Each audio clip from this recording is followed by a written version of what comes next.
नमस्कार dear students and parents. NEET 2024 result आने के बाद आप सभी देख रहे हो कि क्या सिचुएशन अभी समय बनी हुई है।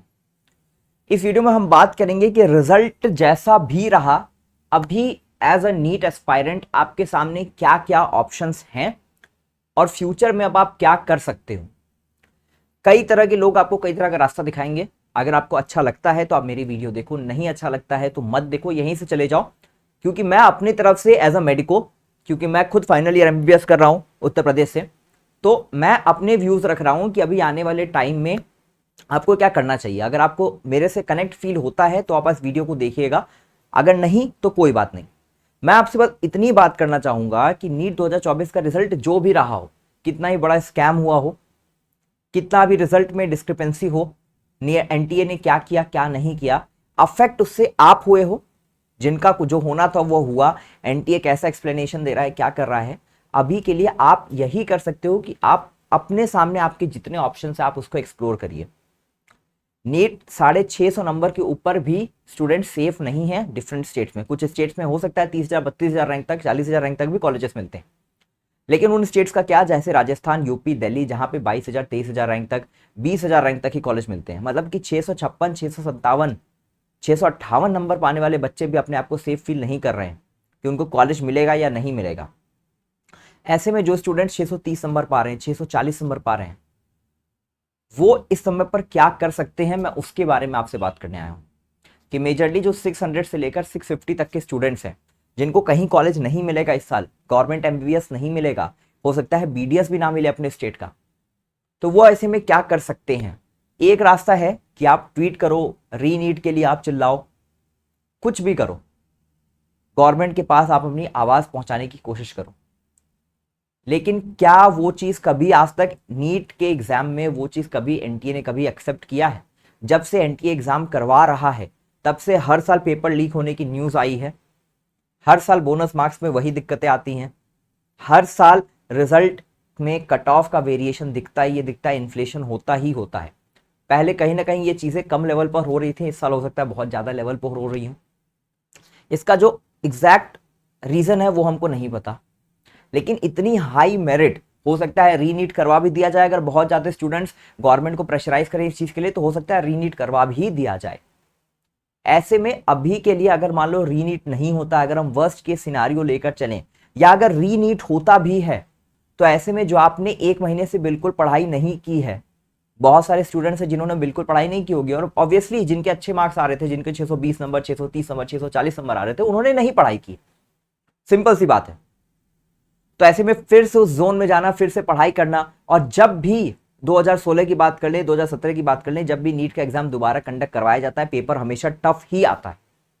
तो इस बात के लिए भी तैयार रहना कि पेपर टफ आएगा। पता नहीं पेपर में आप कैसा परफॉर्म कर पाओगे। बहुत सारे स्टूडेंट के साथ गलत भी होगा, जिन्होंने अपनी मेहनत से 680 नंबर, 690 नंबर जो अपनी मेहनत से लेके आए हैं, तो उनके लिए तो गलत हो रहा है ना, उनके साथ तो गलत हो रहा है।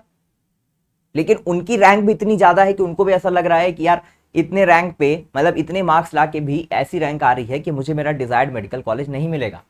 720 पे 720, 67 68 स्टूडेंट्स हैं, सबको एम्स दिल्ली भी नहीं मिलेगा। मतलब एम्स दिल्ली 720 पे स्टार्ट होगा और 720 पे खत्म हो जाएगा।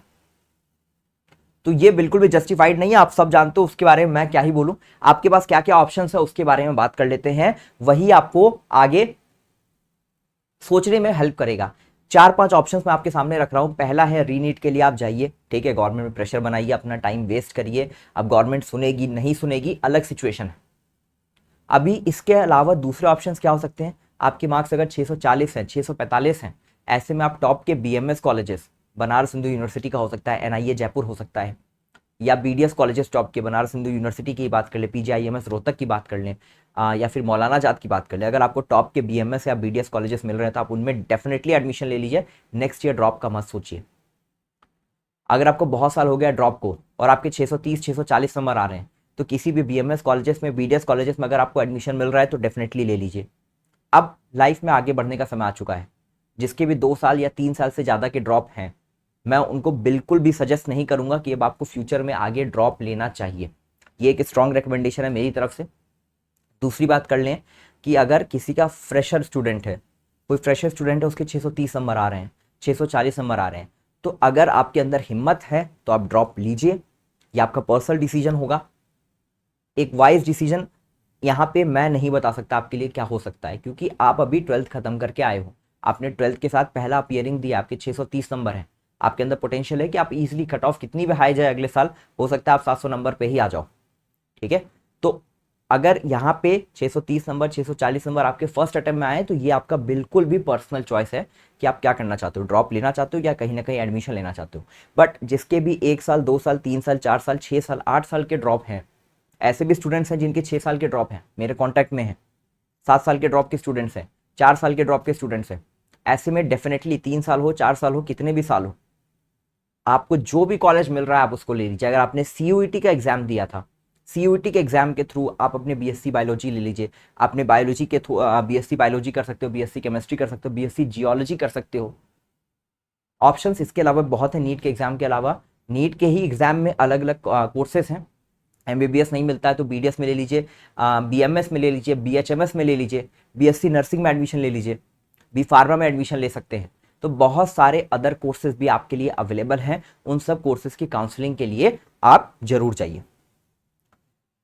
फाइनल आंसर की में क्या होगा क्या नहीं होगा, क्या कर सकते हैं क्या नहीं कर सकते, इस पे फाइनल रिजल्ट पे क्या वर्डिक्ट आएगा, इस पे कुछ भी बता पाना मुश्किल है। लेकिन मेरे तरफ से अभी एक स्ट्रांग ओपिनियन यही है कि कोर्सेज को एक्सप्लोर करना स्टार्ट करिए और जिस भी कोर्स में आपका एडमिशन हो सकता है उस कोर्स में एडमिशन ले लीजिए, यही आपके लिए सबसे अच्छा होने वाला है।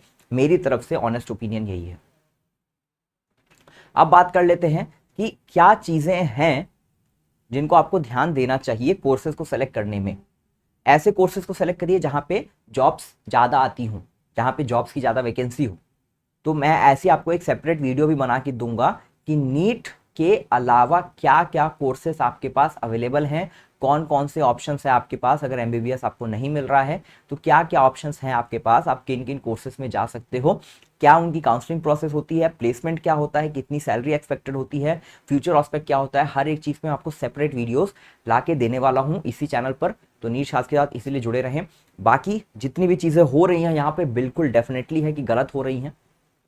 अगर मान लो पेपर लीक नहीं भी हुआ है, मान लेते हैं कोई स्कैम नहीं भी हुआ है, तब भी ये पूरा का पूरा नीट का एग्जाम 2024 का एग्जाम जो है ये गलत है।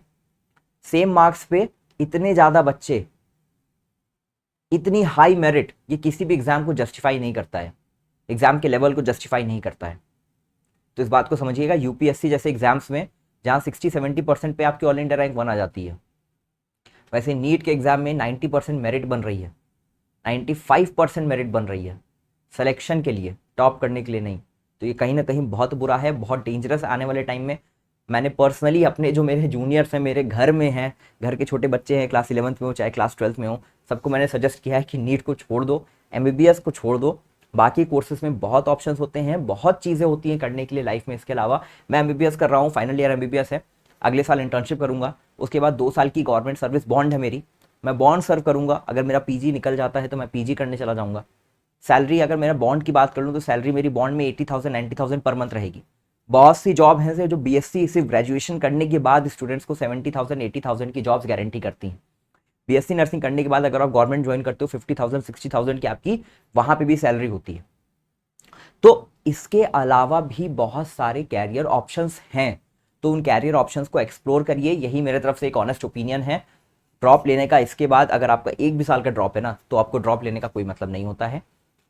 बाकी आपकी पर्सनल चॉइसेस हैं, लाइफ में आपको क्या करना है क्या नहीं करना है, लेकिन अब इस नीट के एग्जाम की लूपहोल से बाहर निकल जाइए, यही सबसे अच्छा है। क्योंकि नीट का एग्जाम अब मेरे हिसाब से देने लायक नहीं रह गया है। मैं तो अपने घर में जितने भी बच्चे हैं, चाहे रिलेटिव्स के हों, आस पड़ोस में हो, किसी को भी मैं नीट के लिए अब तो सजेस्ट नहीं करने वाला हूँ। और आप भी मेरे छोटे भाई बहन जैसे हो, जूनियर्स हो, तो आपको ये मैं सजेस्ट नहीं करूँगा कि अगर ड्रॉप नहीं है, फ्रेशर्स हो तो ट्राई कर सकते हो 1 साल। बट अगर 1 साल का भी ड्रॉप है तो डेफिनेटली जहाँ भी जिस भी कोर्स का आप एडमिशन लेना पॉसिबल है वहाँ पे आप एडमिशन ले लीजिए। तो इस वीडियो में इतना ही, मिलते हैं अगली वीडियो में कि क्या क्या कोर्सेज पॉसिबल हो सकते हैं जिनमें आप एडमिशन ले सकते हो। उन सारे कोर्सेज के बारे में आपको बात करूंगा और किस प्रोसेस के थ्रू उनकी काउंसलिंग कैसे होती है, वो सारी चीज़ें मैं आपको डिस्कस करूंगा। इस वीडियो में इतना ही रखते हैं, मिलते हैं अगली वीडियो में। तब तक के लिए अपने मन को स्ट्रांग रखिए, फैमिली के साथ टाइम स्पेंड करिए, क्योंकि इसमें आपकी कोई गलती नहीं है कि आपकी मार्क्स पे इतने रैंक बनी है। इसमें आपकी कोई गलती नहीं है, गलती सिस्टम की है, गलती गवर्नमेंट की है, एनटीए की है। तो इसके लिए आपको परेशान आप भले हो, लेकिन खुद को दोष नहीं देना है। अभी के लिए आप इतना ही कर सकते हो। बाकी किसी और वीडियो में मिलेंगे तो हम अलग अलग कोर्सेज के बारे में भी डेफिनेटली बात करेंगे। Thank you so much.